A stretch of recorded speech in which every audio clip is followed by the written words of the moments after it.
എങ്ങനെയൊക്കെ skin care കാരണം നമ്മുടെ മുഖത്ത് മൂക്കുരു വരാം?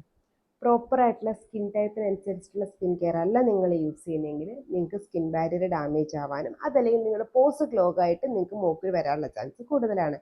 പ്രിസ്ക്രിപ്ഷൻ മെഡിക്കേഷൻസ് വിത്തൗട്ട് പ്രിസ്ക്രിപ്ഷൻ അതായത് യൂസ് ചെയ്യുകയാണെങ്കിൽ, അതായത് ഡോക്ടർ പ്രിസ്ക്രൈബ് ചെയ്യേണ്ട മെഡിക്കേഷൻസ് നമ്മൾ റാൻഡം ആയിട്ട് പോയി മെഡിക്കൽ സ്റ്റോറിൽ നിന്ന് വാങ്ങിച്ച് അത് മുഖത്തിട്ടിട്ട് അത് കാരണം നമുക്ക് മൂക്കുരു വരാനുള്ള ചാൻസ് ഉണ്ട്.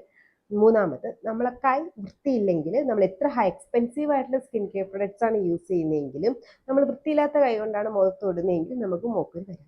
നാലാമത്, നമ്മൾ സ്കിൻ കെയർ ബോട്ടിൽസ് പ്രോപ്പറായിട്ട് സൂക്ഷിക്കാതെ വെക്കുകയാണ്, പ്രോപ്പറായിട്ട് അടയ്ക്കാതെ വെക്കുകയാണെങ്കിൽ അതിന് ബാക്ടീരിയൽ ഇൻഫെക്ഷൻ വന്ന് ഫംഗൽ ഇൻഫെക്ഷൻസ് വന്നിട്ടും നമുക്ക് മൂക്കുരു വരാം. അഞ്ചാമത്തെ, നിങ്ങളുടെ സ്കിൻ കെയർ എക്സ്പയർ ആവുകയോ സെൽഫ് ലൈഫ് മാറുകയോ ചെയ്യുകയാണെന്നുണ്ടെങ്കിൽ അത് ഓവർഡു ആയിട്ടുള്ള പ്രൊഡക്ട്സ് നമ്മൾ മുഖത്ത് യൂസ് ചെയ്യണമെങ്കിൽ നമുക്ക് മൂക്കുരു വരാനുള്ള ചാൻസ് കൂടുതലാണ്. എന്തെങ്കിലും ഡൗട്ട് ഉണ്ടെങ്കിൽ കമന്റ് ബോക്സിൽ ചോദിക്കുക. ഇതുപോലത്തെ skin care and hair care വീഡിയോക്ക് ഫോളോ ചെയ്യാനും മറക്കണ്ട. ടാറ്റ.